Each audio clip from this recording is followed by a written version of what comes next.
I am here with Rio from the Moving Forward podcast. He is back in the nerd zone. We're going to talk about what the future of the GOP looks like and whatever's on our minds. But before, let's get Andrew to warm us up.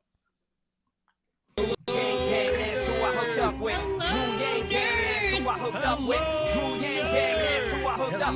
no place to hide now that he's arrived. I'm saying he ain't playing now with this campaign. Bang, dang, it's and Drew, come roll with the gang gang. Drew Yang Gang, that's who I hooked up with. Drew Yang Gang, that's who I hooked up with. Drew Yang Gang, that's who I hooked up. Yo, there's no place to hide now that he's arrived. I'm saying he ain't playing now with this campaign. Bang, dang, it's and.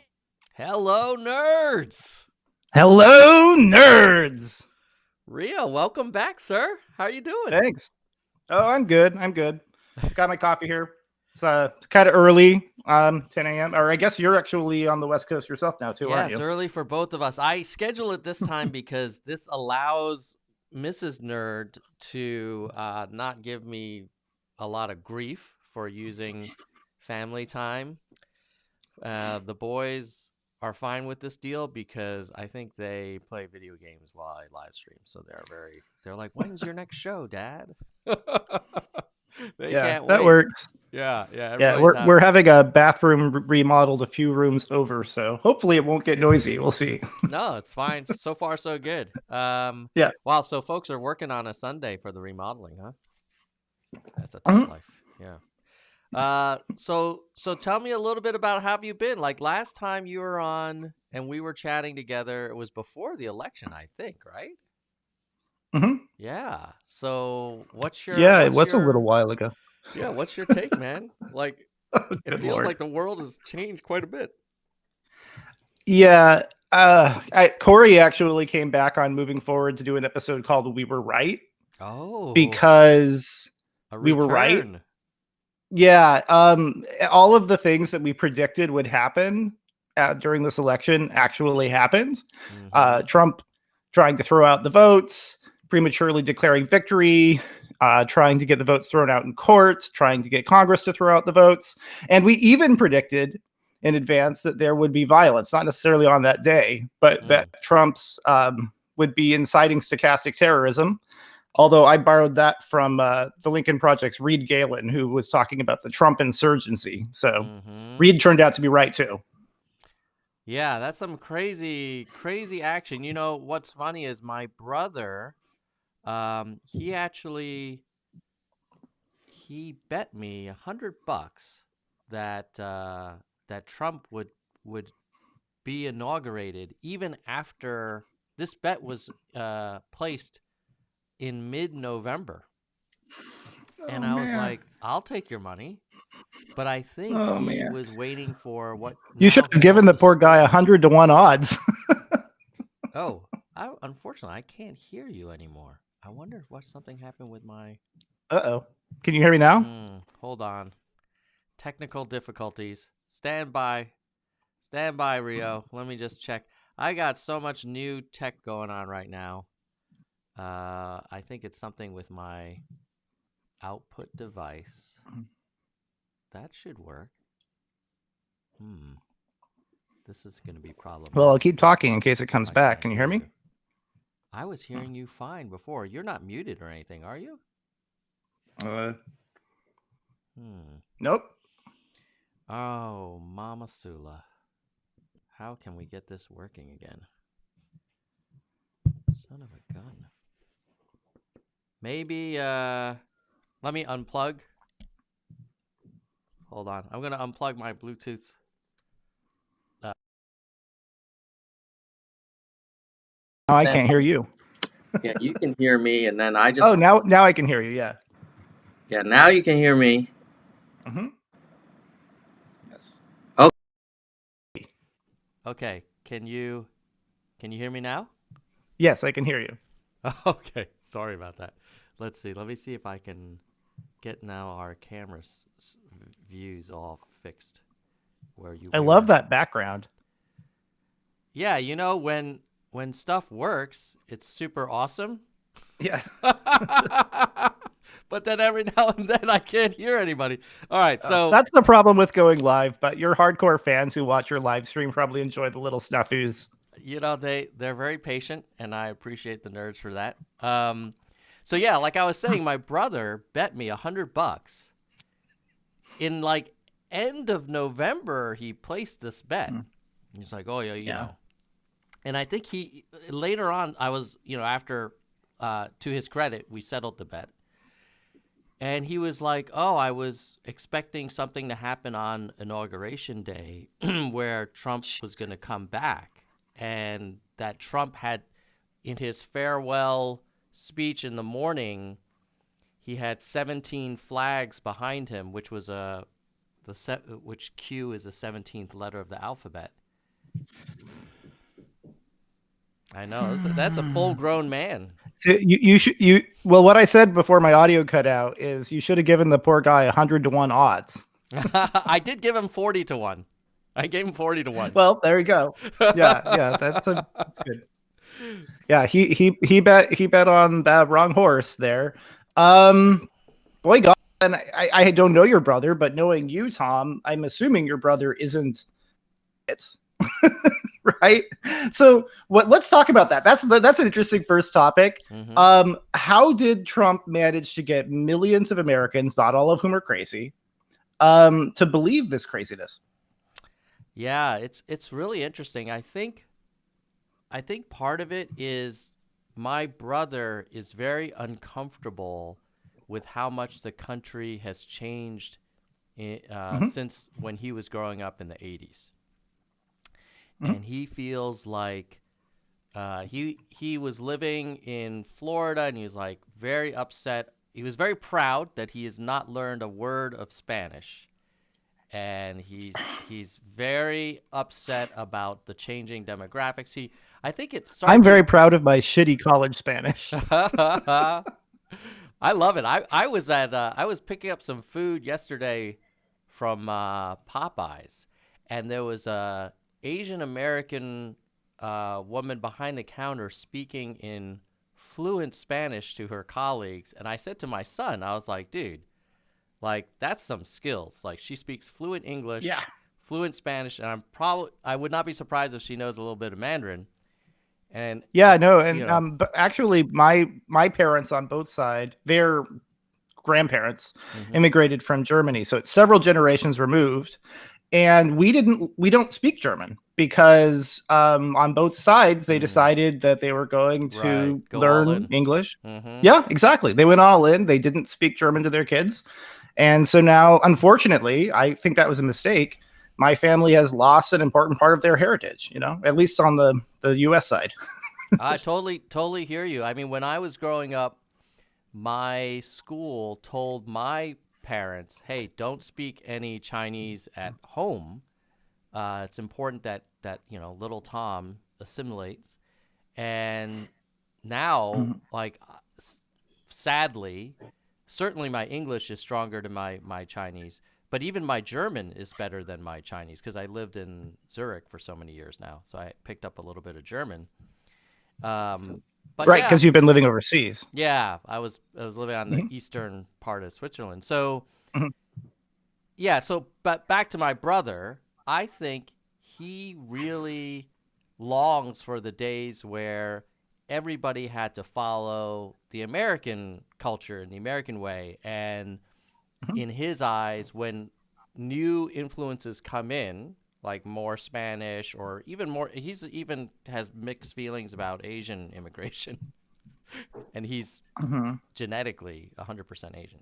So it's just a strange. So I think he's so uncomfortable with this change that he was able to channel that anxiety into this very neat story of a conspiracy that is sort of trying to encourage what he calls open borders and radical Islamic terrorism. He's very concerned about Sharia law being implemented in the U.S.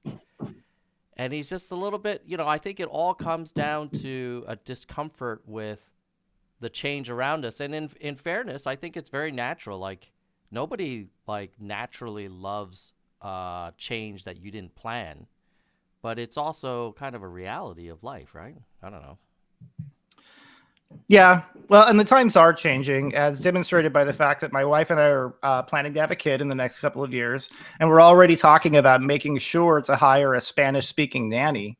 And my wife, ironically, who is not German on any side of anything, it does speak German fluently because she went to school in Germany as a child. So we're hoping our kid will be trilingual.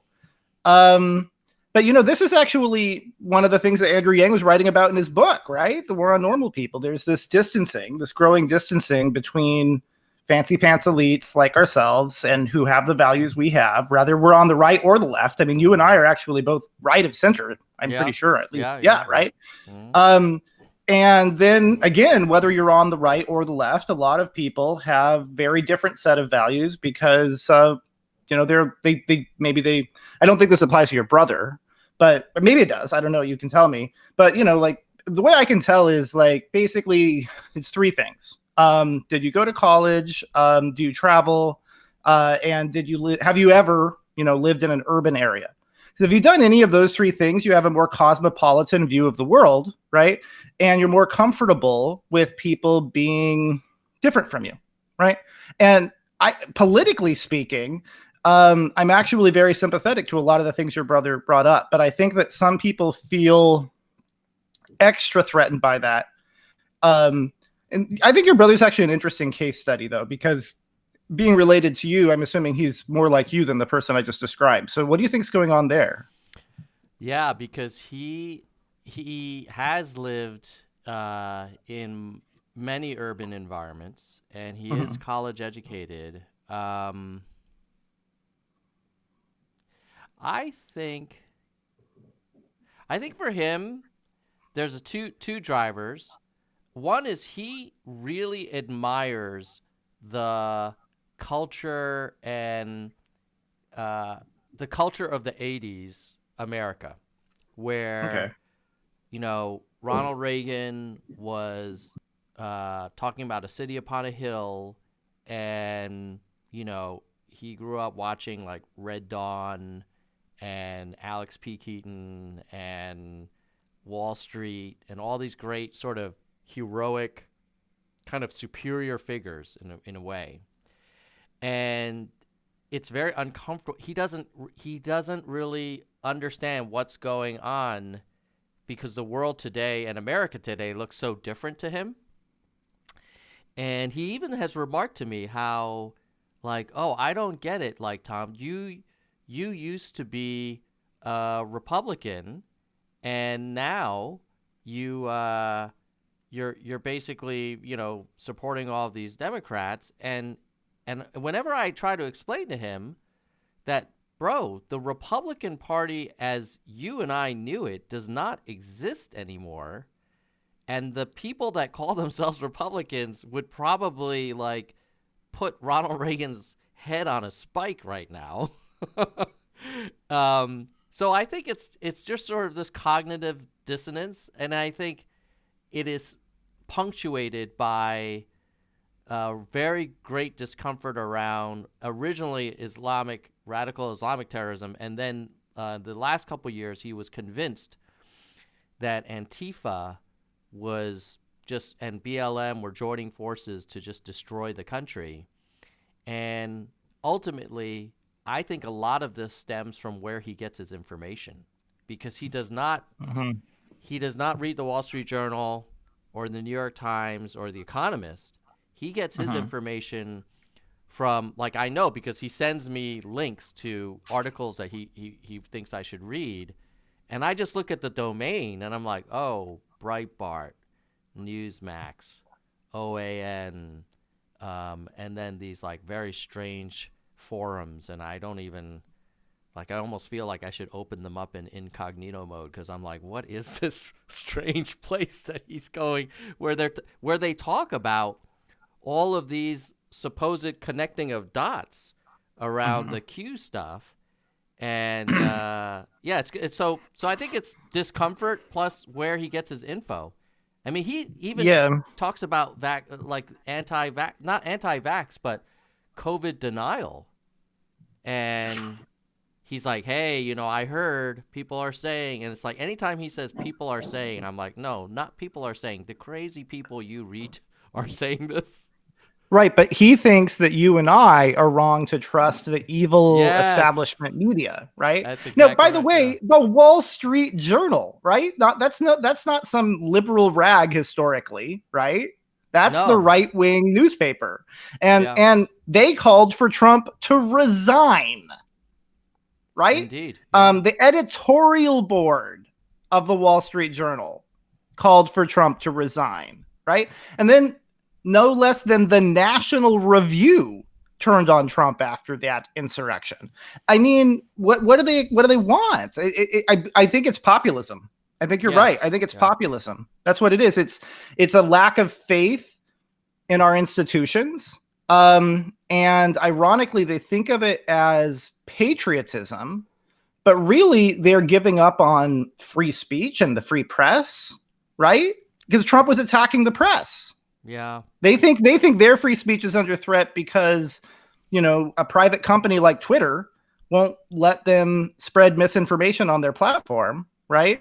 But one of my favorite lines there is, you don't have a problem with censorship, then you have a problem with capitalism, because that's a private property on a private company. Whenever we've talked about this has been that the places like Wall Street Journal and The Economist and National Review, he feels that they have been taken over by some kind of globalist conspiracy, and that they're not really pro-American. And the heads of these big corporations, they all came from these fancy universities, and that's just not fair because these universities are generally led by, very liberal people.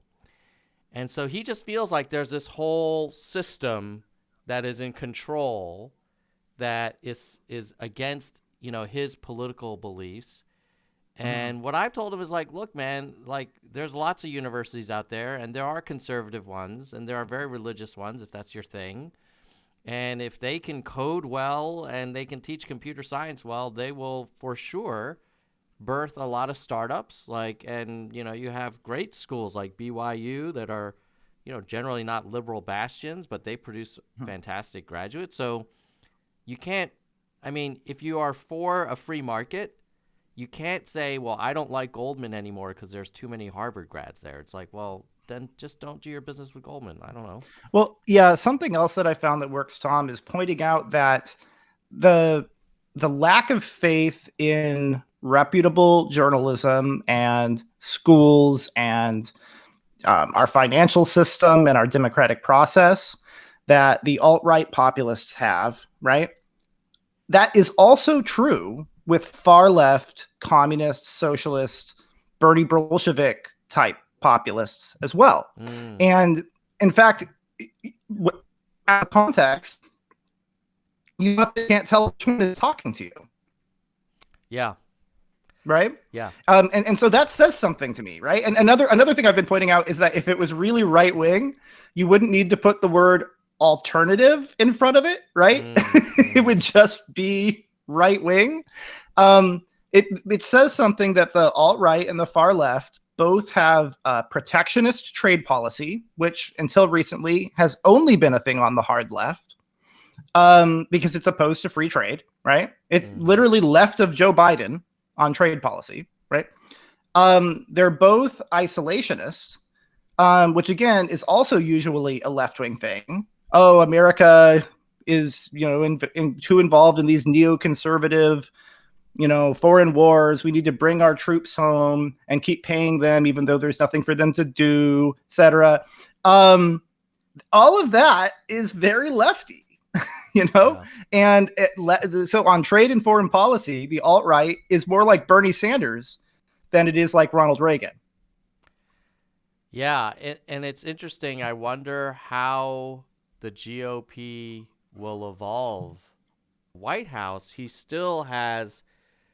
probably the most influential person technically in the Republican Party.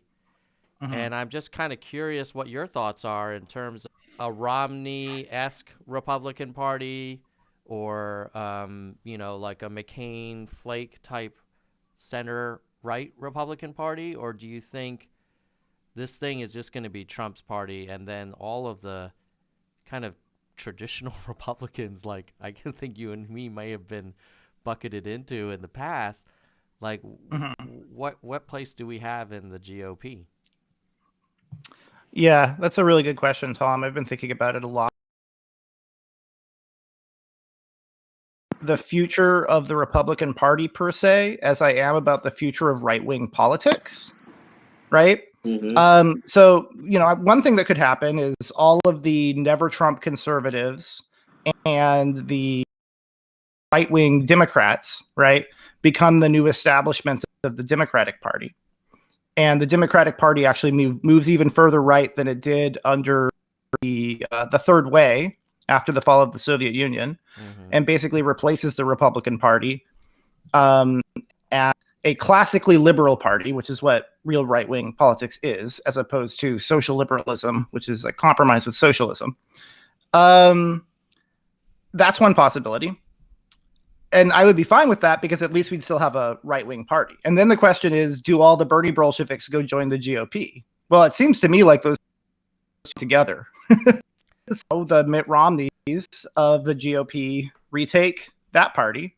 Then all the never Trump conservatives and maybe some significant percentage or even all of the right-wing Democrats, right, go join the GOP, and the DNC becomes the party of AOC and Bernie Sanders, and maybe some of the QAnon crazies go over there. I think we're living through a big coalition shift, a big realignment in our parties. Our country has lived through it many times before. It's scary and messy. The coalitions of the GOP before conservatives, right? By which we mean neoconservatives. That applies to me. Economic conservatives, by which we mean neoliberal, and that also applies to me. And then, which ironically, I've actually become more of a conservative in recent years than I was in the past. Before, a few years ago, I probably would have identified as socially progressive and fiscally conservative, right? So it's a pretty common thing to say. Yeah. But you can't vote libertarian because that party has no chance of succeeding. But, a lot on the social issues, as activists have made enormous gains on social issues, they've had to move the goalposts over and over and over again to the point where it's getting quite radical, actually. And now just standing up for the positions I stood up for 15 years ago on social issues now makes me conservative. But basically what happened with Donald Trump's rise is that the first two groups, the neocons and the neolibs, they were kicked out of the party because Trump left on foreign policy and trade. And then that just left the social conservatives. And now we're in a big kind of culture war, right? And the way I see the culture war is that both sides are kind of wrong, right? There's this crazy kind of woke elect social justice warrior thing, which in the name of anti-bigotry is actually just pushing a different kind of bigotry against white straight men, right? Which I'd like to point out, only two of those labels apply to me. I am bisexual. Be heterophobic, okay? That's dumb. Don't do that, right? But then on the other side, you have a bunch of people claiming to stand up for classic liberalism, but at least the alt-right's a part of it. They're really just saying they want to remain casually bigoted without being called out for it, right? And that's bullshit too. Meanwhile, all the actual classic liberals, which turns out to be a much smaller percentage of the population than I would have liked to think, right? We're the ones saying, you guys see, stop it with the identity politics, treat people as individuals, recenter individuals. That's not the way forward. Do you think, Rio, that we would ever benefit from having four parties? Like where you've got kind of the MAGA people in their party, you've got the Romney people in another, and then you have these like centrists, like maybe you and I might be, and then you've got the Bernie people. Like maybe actually like you wonder if that might actually be better for the country, to the extent that we could kind of just be forced to compromise a little more and get out of this two-party approach. I don't know. I mean, it seems like if ever there was a time where the GOP could split and the Democratic Party could split, like, it might be now. I don't know. Like, do you think that would be a good thing? I mean, the first thing to point out is if we were to have a parliamentary system, right? Which is kind of what you'd need. In parliamentary systems, they still end up becoming two big coalitions anyway, right? You might argue it's a bit of an improvement, because yes, of course, you have to get the 51% in a democracy to win. That's why democracies tend toward two coalitions, right? But in a parliamentary system, those coalitions could be made up of dozens of parties, right? Usually it's fewer than that. I guess it's a little more dynamic because voters can vote what they actually want to vote for, and their representatives actually represent what they want them to represent, even if they then have to broker deals in these two coalitions, right? So, yeah, I guess that would be kind of an improvement. We're not going to get a parliamentary system. Andrew Yang proposed some electoral reforms that might help us get there, right? Like ranked choice voting, for example. But I don't know. I guess the first thing to say would to say I don't actually think of myself as a centrist, and I certainly would not put the Donald Trump supporters on the far right. I would put them more on like the left. And I think that people the political spectrum very differently from how I do, right? The way I see the political spectrum is kind of like the UK, right? You've got Labour on the left, right? And then you got the Tories on the right, right? And you've got the Liberal Democrats, which are also actually right of the Labour Party and are a tiny percentage of the country. In the UK, I'd probably actually be a Liberal Democrat, but like I would be considered right wing in the UK, right? I think the US it's devolving into this culture war to such an extent that it's overshadowing actual that the government should have a say in. The government needs to get out of our business and our private lives or war issues. Let's get to the business of debating left versus right economics and policy, please. Yeah, that would be nice. Someday. What do you think? What do you think of the Biden presidency so far? How do you think he's doing? Well, Trump lowered the bar so much, a hard improvement. And I was trying to talk to my wife about that recently, and she said, I'm not ready to hear any constructive criticism of the Biden presidency because I'm still just enjoying the peace, that comes after the storm. But I think Tony Blinken was a great neoconservative choice for Secretary of State. I'm happy to see us return to the bipartisan consensus on U.S. foreign policy that we've had since World War II. That Trump's isolationist, populist departure was trying under. That's a good thing. I do think that in choosing Kamala Harris as his running mate and in using words like equity to pander to shitting up the culture war, way that is counterproductive if he wants unity. And I have to say, I think he really does want unity. He has a long history of being bipartisan and is very well respected across the aisle. There are fewer and fewer people like that, right? Of John McCain or Mitt Romney on the Democratic side, which is to say he's not just a moderate. He's a person who is respected because they believe he stands up for his ideals, but that he also believes in the American experiment of democracy. He believes he does not vilify people who just happen to disagree with him on policy. He's a good man. He believes in unity. He has it in him to bring this country together and kind of put an end to this cold civil war. But I think he needs to stop pandering to the crazy base Democratic Party. I think Trump historically will be seen as a failure of a presidency. I mean, he lost the House. Which is fairly common. he lost them the Senate, and I think Mitch McConnell knows that Trump is the reason they lost the Senate this time, right? Because he basically told his own voters not to bother to vote, right? And he wasn't reelected. I mean, that's a pretty big failure as far as the presidency is concerned.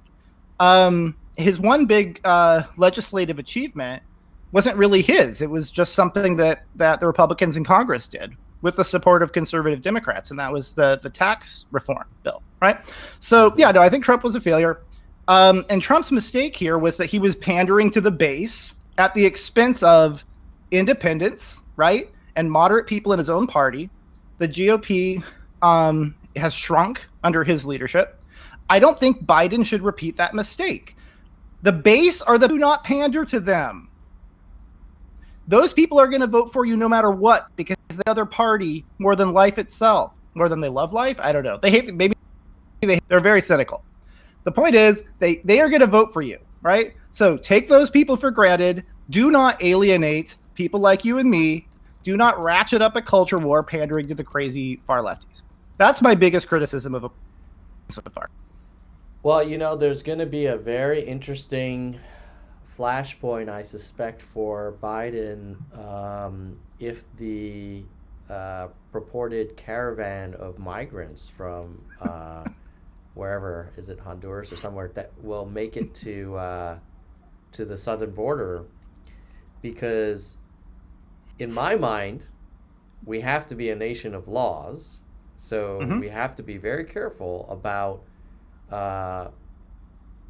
enforcing the immigration laws we have on the book in a very humane and respectful way. But I suspect parts of the Democratic Party will be very keen on taking a much more generous approach. And I worry, like, okay, well, what kind of signal does that send? Because we cannot support unlimited immigration. What do you think he should do? He can't take a Trump approach and purposely like separate children and be kind of inhumane, but he can't just take a welcome all approach. No questions asked either.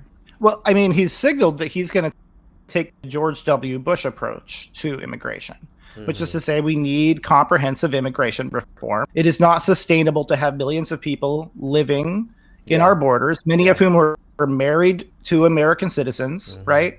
Who, because I mean, if you name the car really minor, right, which was not something that you necessarily even chose to do, and now you're married to a U.S. citizen, that history of yours creates a barrier to you becoming a citizen, right? And then you have this weird thing where you have to go back to Mexico or wherever for a few before you can reapply. I mean, but we also at the same time, and this is where some criticism of Biden's approach maybe is appropriate.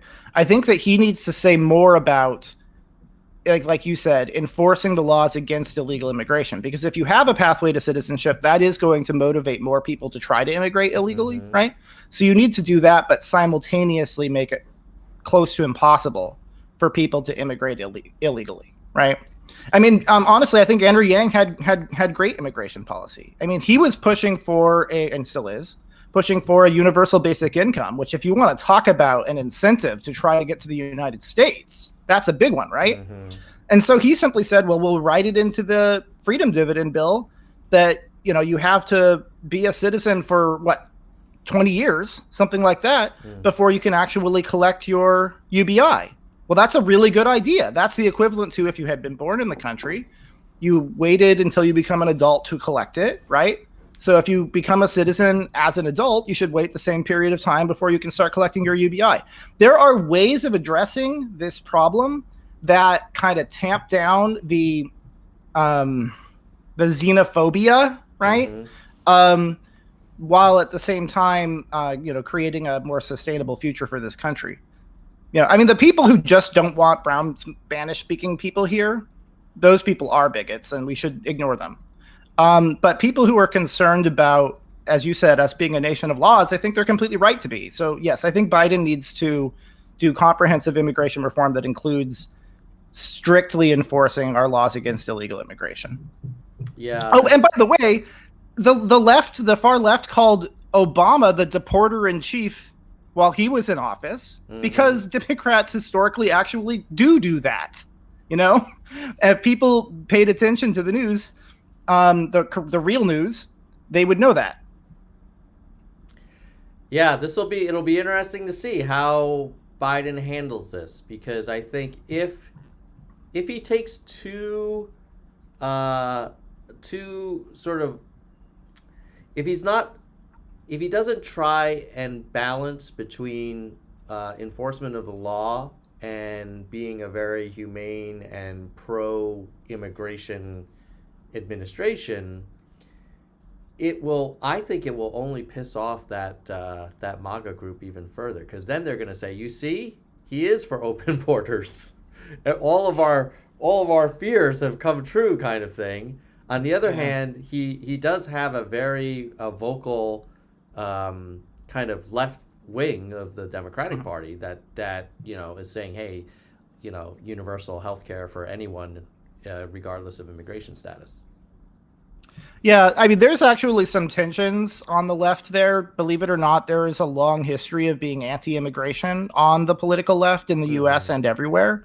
There's a kind of nationalist communism or national socialism that definitely is an ideological trend out there, right? So you can find people on the left who will say they oppose immigration for the same reason, really, or one of the reasons that a lot of Trumpkins oppose immigration, right? Which is that they don't want working class Americans to have to compete with cheap foreign labor, right? It's the same reason that the left opposes free trade, right? And exporting jobs. And Bernie Sanders actually kind of got this right when he was asked about open borders, and he said, "Oh no, I'm not for open borders. I am, I'm a lefty. Open borders are a right-wing Koch brothers proposal." And in a way, he's right. And ironically, Donald Trump himself has benefited enormously from the cheap labor that comes from illegal immigration. He's employed thousands of illegal immigrants. I hear you. I mean, this is something I've always debated with my MAGA brother, because he's always screaming about the radical left open borders concerns that he has. And I said, why didn't, at least at that time, why didn't Trump crack down on employers who were exploiting undocumented labor? And, he never had a good answer for that. But I think we all know that corporate interests that employ a lot of labor currently depend on very low-cost labor to provide lower prices to consumers. That's right. And the cost of goods and services would go through the roof. Yeah, no, I've tried to explain this to so many lefties and alt-righties. So many times. It's like, okay, where do you buy your goods? You're right. Usually people in those political camps buy their goods at like Walmart, And I'm like, okay, that was all made in China, right? Okay, where do you get your groceries? It's usually not Whole Foods, okay? They're usually buying produce that was picked by illegal immigrants in the United States, right? And so they don't really think this through, do they? Right? I feel like my position is intellectually consistent. I am worried about immigration to the United States only for one reason, and that's because we have a tax and spend nanny state and welfare programs that really would be extremely expensive and could potentially bankrupt us as a country if we just let everybody in and let them start collecting that. But as I said, Andrew Yang has an easy solution to that. Okay, you have to be a citizen for 20 years before you can collect any of that. No Medicare. Well, yeah, exactly. Some people immigrate when they're older, right? You only get the Social Security you actually paid in for after 20 years. There are ways of solving that problem, right? But this concern about the fact that the supply of labor would increase, well, that's a very left-wing concern, and they want to have it both ways. They want the cheap products right? Yeah. But they want but they also want high salaries, right? Well, okay. This reminds me of the way that the far left and the alt-right are complaining about the media and stuff that we started talking about, right? This is like what they're really saying is people like me and who think like me aren't in positions of power and authority in our society. They aren't Hollywood producers. They aren't editors at major newspapers. They aren't tenured professors at, elite universities. And that's unfair to me. Okay, well, this is a free market of ideas and goods, right? And you could not suck so much, and people like you might actually have more influence. Get with the program. Yeah. It's interesting in that, your point about people wanting it both ways. When that same MAGA brother visited me when I was living in Switzerland, he was remarking about, oh, Tom, this place is so expensive. Like, how can they charge, $20 for a hamburger? And, why does it cost you so much to have a landscaping company, take care of the lawn and stuff? And I was like, well, these are all Swiss citizens, and they earn about $40 an hour because that's what they need to have like a living wage. And as a result, like, stuff that we buy is not basically subsidized by low-cost illegal labor like it is in the U.S.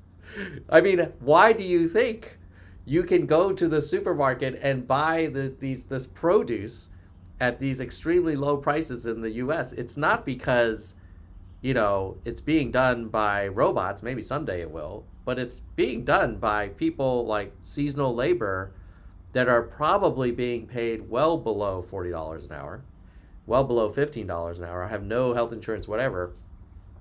And then the same moment, he'll remark how awesome it is that we can buy a big screen TV for like $500, but then be pissed about trade with China. And it's like, where do you think that TV came from, man? That didn't come from RCA. That didn't come from Zenith in upstate New York.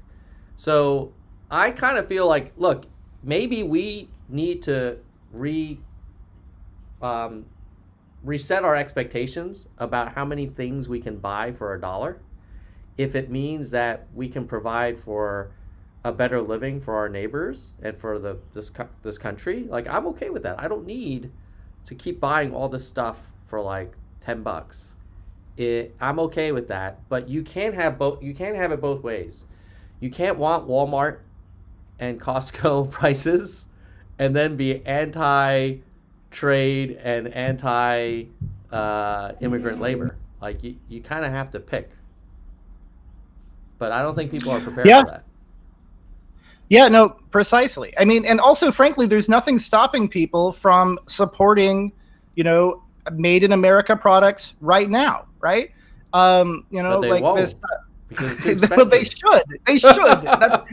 Especially the people who are complaining about, exporting jobs and immigration and so forth.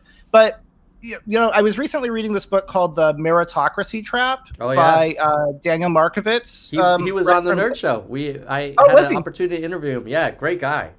Yeah, I was really impressed with that book. One of the big takeaways that I got from that was this weird hypocrisy where elites in our society, affluent, well-educated, cosmopolitan folks like ourselves, right? We tend to espouse very socially liberal views, classically liberal, not in the sense of being left-wing communists or whatever, right?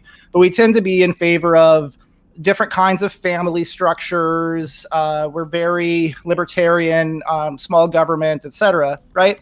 But then in our private lives, we actually tend, on average, to be rather conservative.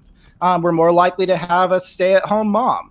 We don't have children out of wedlock, etc. And then if you look at the working class demographic in this country, they tend to publicly espouse very conservative views, but their private lives are actually the opposite of that. They, like half of their first child, half the time is out of wedlock, right? They very rarely have a stay-at-home mom. In fact, actually, women in that demographic earn more than the men, which must be driving those poor guys crazy, right? So in both cases, it's a lot of do as I say, not as I do. And that hypocrisy just makes this culture war even more ridiculous, doesn't it? It's tough. I mean, I think that trade-off, nobody will get elected by saying, hey, I am America first. Therefore, we all need to pay more for our stuff. And we need to, give up a lot of the consumerism that we currently enjoy that is subsidized by low-cost products from China and low-cost labor from, south of the border. I don't think people will get elected. They would get elected if they say, I'm going to put America first and I'm going to make America great again. It's going to be like the 50s and you don't have to make any sacrifices. All we have to do is build a wall and it'll be magic. It'll just be like magic. Yeah, and the wall is a very inefficient way of defending the border. Totally.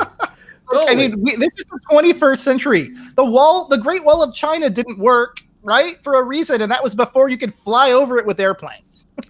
Not to mention, like, who are all those meatpacking facilities and agricultural corporations going to employ?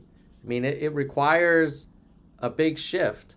And that would, if you really wanted to... Wait, Tom, are you saying Americans don't want to slave away in the sun and kill their bodies so that they can't stand up by the time they're 40 in exchange for like $5 an hour?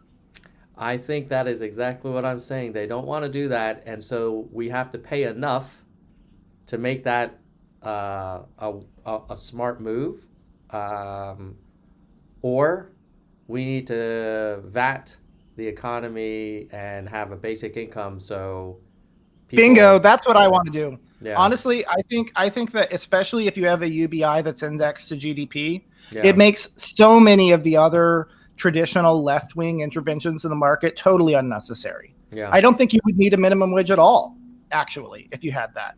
And that would probably be a good thing because more people could get employed and it would stack on top of their UBI. Yeah. Let's do that.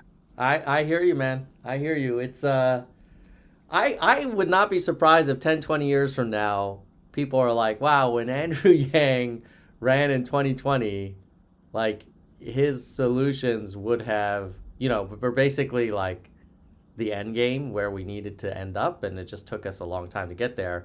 Speaking of Yang, we should talk a little bit, Rio, about his run for mayor of New York City. Like, what's your take on that? Are you excited about it? Are you disappointed, ambivalent? I'm very pleased. Yeah, I think that's a good idea. One of the fair criticisms that people had of Yang in the primary was that he didn't have enough experience in government, right? Mm-hmm. Being the mayor of New York City would give him a lot of experience, right? There are more taxpayers in New York City than in a lot of states that have 2 senators. So that's a lot of executive experience there. I hope he wins, and I hope he uses that to get to the White House. Yeah. So do you think he'll pull it off? Have you been following what's been going on? Actually, I'd like you to catch me up on some of the data there. You're the data guy. I want to hear from you about that. I think from what I've seen, and I'm sure I haven't looked at the polls as closely as you have, it looks like he has a real shot. I mean, he is well respected and liked in New York City, and probably more qualified for that than he was for president the first time he ran. Yeah, he is the front runner. He's the front runner, and he's part of the top tier. So it's very much the opposite of what we saw in Iowa, where he was kind of always struggling to break through from tier 2 to tier 1. Secondly, very high name recognition. I think partly because of the presidential run and a lot because of the CNN job. And I know a lot of people were very angry when he took that job, saying that, gosh, again, I'm so tired of being right, Tom. You and I were both like, God, you guys, this is good. This gets him recognition. priceless. This is what you want, right? I hear you. I hear He's you. not a sellout. He's playing the game. That's what you have to do to win. Come on. Yeah. So I think his name recognition is very, very strong in New York. And he comes in with obviously a national base of support. He's going to be able to raise significant amount of money, we hope. There's an asterisk there, I will say, which I'll get to in a second. And I think his biggest challenge will be, there is some criticism of him. I don't know if it's sticking, but there's criticism of him that, well, he went to Georgia to kind of help Ossoff and Warnock, and then he was running for president. Like, he isn't like the other folks in the race who have been in New York City the whole time. And I look at that and I'm like, hey, here's a guy who wanted to be helpful to his community, national or local, and like, are we going to fault him for trying to help Biden get elected? Or are we going to fault him for trying to have balance of power in the Senate? Like, I would say he did the right thing, but that's generally the most common theme for people attacking him, is that he's not a real New Yorker. Explain that further to me, that just because he's not a real New Yorker? I don't understand the concern there. The concern is, I think the subtext is, hey, he's just in this to check off a box. He's not really committed to this city. And remember how we all felt when de Blasio kind of just like left and started running for president? Is he really kind of in it for the city? Does he really understand the city's unique issues, or is he more versed in national issues? And then there's probably also a slight sprinkle of maybe subconscious racism there, which is like, because a lot of people say, is he a real New Yorker? He doesn't seem like a real New Yorker.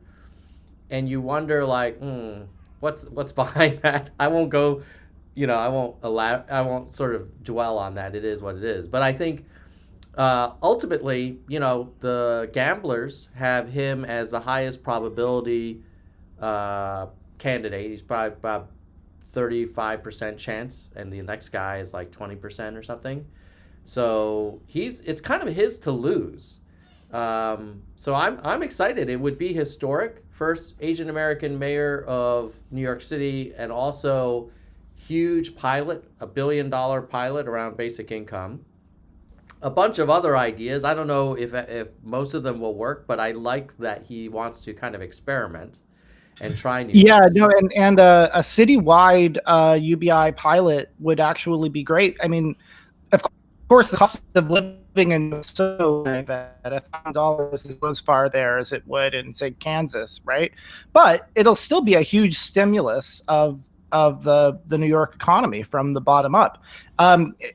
Is he proposing paying for it with a VAT only within the city limits? No, he's not proposing a VAT. He is proposing to raise the money through, one method is a tax on Amazon boxes going into New York City. And then another one is a property tax. And then I think a third is, there's going to be some public-private partnerships, some philanthropists who might write some. Yeah, I mean, that's unfortunate because I don't like the property tax proposal. The Amazon package proposal is closer to his VAT. Mm-hmm. I mean, this is a good example of a policy that really makes more sense at the federal level. But still, like, talk about some big bottom-up stimulus of the New York economy. And also, those people paying those property taxes are going to get it back because people are going to use it to pay their rent, and people are going to use it to shop at local stores and all of that stuff. I think in the long run, everybody would win if the economy is sort of stimulated and revitalized. And if he can show at scale that basically this giant UBI pilot works, then that could be what we need to kind of think about this, at least in other cities, or moreover in a national kind of level. I mean, I would love if nationally we just implemented a VAT and then just divided each year's proceeds by the number of American citizens over 18 and just sent everybody a check.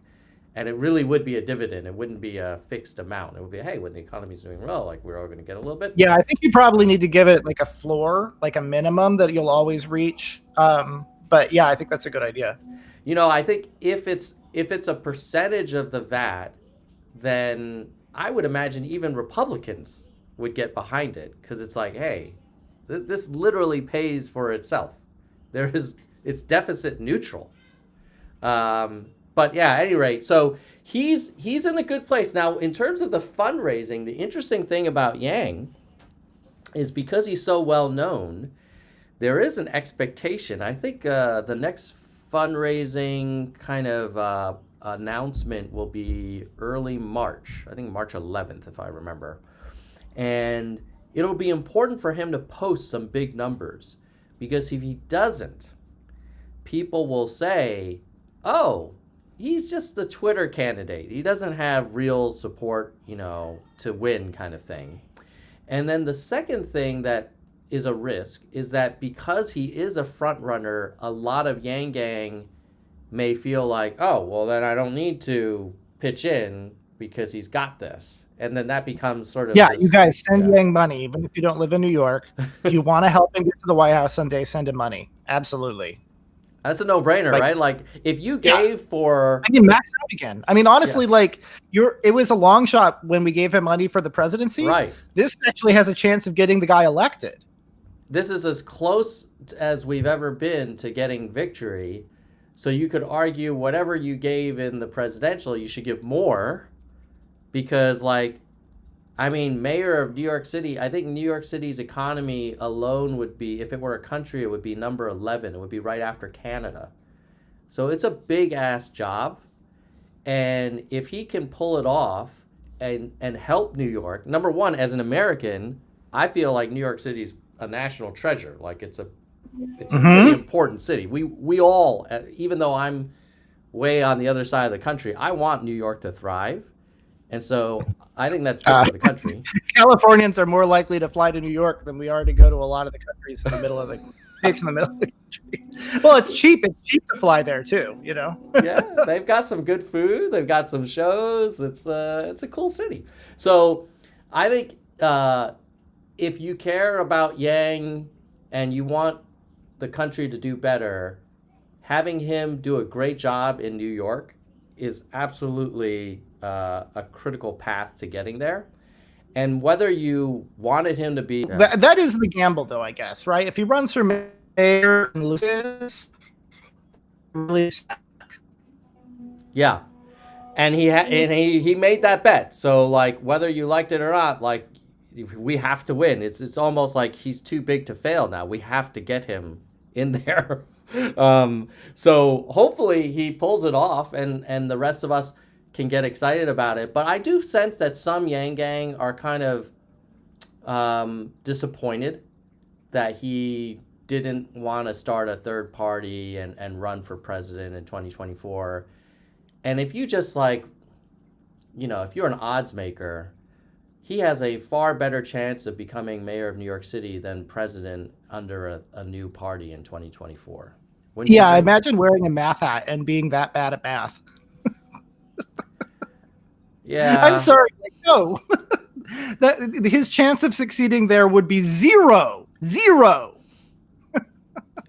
I in fairness, I think those folks, their hearts are in the right place and they are really frustrated with the two-party system. And I am too. But if this guy could become, if you want Yang to be the leader of a third party someday, if he were a successful mayor of the country's biggest city, it would actually make it more likely that he could, sort of lead the charge for a third party someday. So in a way, our interests are aligned. It's only if you insist that he lead a third party in the next 2 years, then of course that would conflict with him being mayor. But, hopefully we can all get behind this guy because he's young, man. And change takes a while. And we can't just get someone into the Oval, after one Rogan podcast. It's going to take that And Well, yeah, probably I mean, years. look at how populists often don't have a very sophisticated understanding of democracy, right? And democracy is hard and slow, and like, look at Trump supporters expected him to remake our country in 4 years, right? It was going to be totally different place, right? Yeah. I mean, And he was going to eliminate the national debt in 8 years. That was the promise. That's right. But I mean, how's the saying go? Like, any idiot can kick over a barn, but it takes a contractor to build one, right? It's like, Yang isn't. Trump was elected to be a bull in the china shop of democracy and break things so that we would have to rebuild it. That was the most coherent argument for voting for Trump that I heard. In any case, Yang is being elected to actually fix stuff, and that's harder. That's harder. And if he had become president, he probably still wouldn't have been able to do most of the things that he wants to do. Like, that's just the reality of the world that we live in. And I understand that people are impatient, but being impatient isn't going to fix it. That's just, if anything, it might actually make it worse. If Yang had listened to those people, his political career would be over. Yeah. Agree. I mean, if you think this guy was smart enough to be president, then you should also trust his judgment on deciding to run for mayor. Like, he's no dummy. He's probably thought through the decision tree, and he probably has access to data that we don't. So, I just did co-organize a fundraiser with him yesterday, and the guy looks great. He's super energized. You look at the latest polling numbers, you look at the betting odds, you look at the news coverage, like, this is ours to lose. So I hope we can all unify and get him the win, and then support him as he promotes some big moves in New York. I think it'll be beneficial all around, and I'm a little jealous of New Yorkers. I wish frankly, San Francisco had a mayor like the rest of us in the future. Yeah, and it seems like, in order to reassure people who are worried that... Are we back? Can you hear me? Did we go off the air for a second? We did. Yeah. Sorry, I'm on a trial account for the interview feature. Oh no, it expired. It did expire.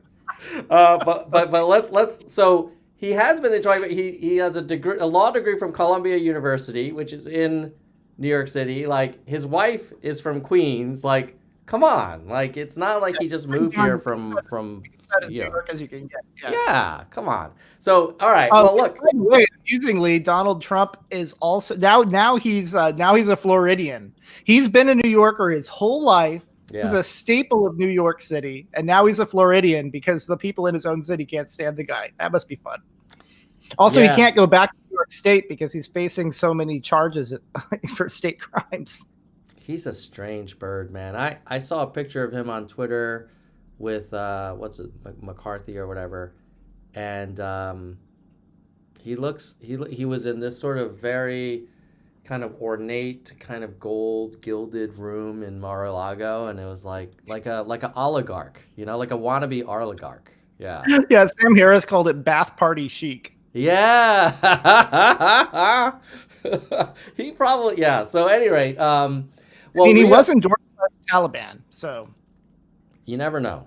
Well, Rio, I always enjoy having you on the show, and look forward to our next conversation. For anybody who's watching live, don't forget to like and share so that more people can discover this convo. And Rio, I think you're going to take the audio and put it on the Moving Forward podcast. Is that the plan? Yep, that's the plan. All right, so go check out Rio's other thoughts on the Moving Forward podcast, and subscribe to it as soon as you can. You'll hear a different perspective, and I think it represents kind of the diversity of the Yang Gang, that we come from all different kind of political stripes. And anything else that you wanted to add before we wrap up? Well, if you're listening to this on the Moving Forward podcast, go subscribe to Nerds for Yang, and send Andrew Yang lots of money. Absolutely, yes. Hopefully we will be talking about a Yang victory in a few months, because the primary is in June.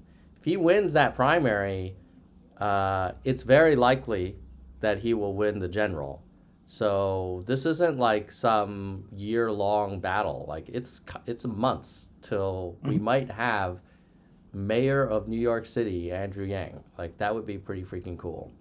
So with so with that, I'm just gonna say goodbye, nerds. Goodbye, nerds. Haha, love it.